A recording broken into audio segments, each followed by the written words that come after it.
A man without ethics is a wild beast loosed upon the world. That's by a saying by Albert Camus. But yes, I actually do think a man without ethics is a wild beast, not merely loosed upon the world, but also loosed upon oneself. And that's why I think it would be rather good if people not merely bought my book, but actually read it as well. In order to try to generate reflection on ethics, therefore, I have some chapters geared to particular famous philosophical theories, but also I try very much to bring the subject of ethics into everyday living. So I have various case studies, both realistic and, as philosophers call them, thought experimental. One I quite like is about a bear. A couple of hitchhikers are in the woods. Let's call one Ophelia optimist and Penelope pessimist, and they are suddenly aware there's a big bear about to chase them. So it's a very, very hungry bear, and they realize they are on its menu for dinner. So Ophelia optimist says, "Oh, we'd better run for it," to which the pessimist Penelope says, "Oh, what's the point of running? How can we possibly outrun the bear?" To which the optimist Ophelia says, "No need to do that. I just need to outrun you." And with that, she was off.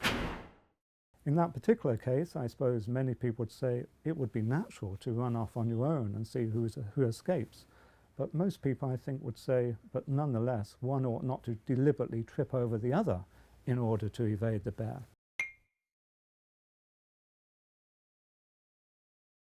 Currently, we are very aware of whistleblowers in our society, and somebody might well be in the position in which they know some corrupt activities going on in their company. Should they whistleblow?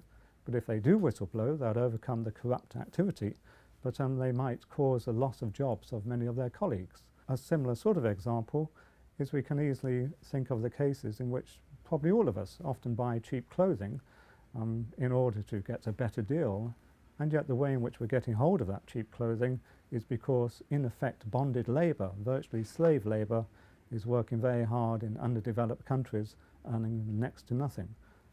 I suppose that's another thing I would hope my book is going to do, or going to do for people who read it, to be aware there are genuine moral dilemmas, and there are not always black or white answers. Going back to some thought experiments idea, one which has often attracted me is a story about a violinist. You've had a minor medical operation, you wake up in the hospital and you find a violinist is plugged into your blood supply. You quickly discover from the doctors that he's been urgently plugged into you because it's a matter of life or death for him. Only you have the certain lymphocytes inside your blood which will preserve his life. Morally, should you unplug him? He certainly is trespassing on your blood in a sense. He's only an inconvenience to you though. And so this is where philosophers start asking the question about, even though it's within your rights to unplug him, he surely doesn't have a right to use your bloodstream. Nonetheless, would it be morally acceptable for you to insist on your rights if, say, he just needed to be plugged into you for 1 day or 1 week? Of course, if he needed to be plugged into you for a whole lifetime, then it would be rather inconvenient, wandering around with a violinist plugged into you in all your intimate activities.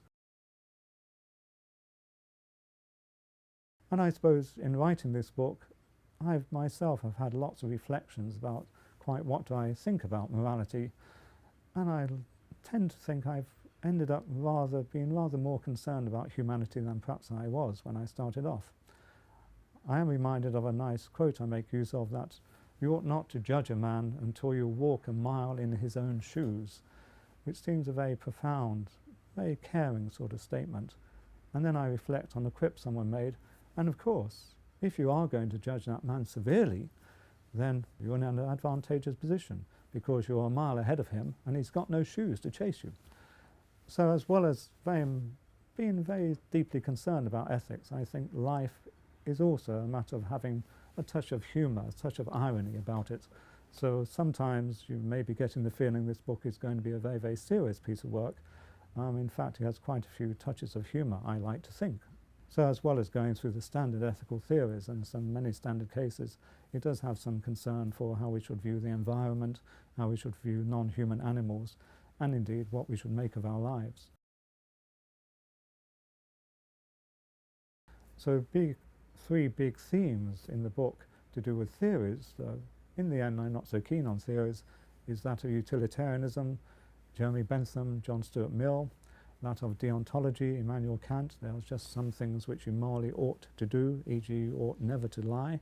And a third big area is often called virtue ethics these days. Years ago it was called neo-Aristotelianism because it derived from Aristotle and was new, but very few of us can pronounce neo-Aristotelianism, and so it's now called virtue ethics or virtue theory. I therefore hope that people who do read the book will not just be coming to the book to look for theories such as utilitarianism, but will be thinking, maybe by reading the book I can start thinking for myself, start reflecting, musing upon these issues, and not going along the simple line of just saying, oh well, society expects this, or the Bible tells me that, or I'm purely self-interested.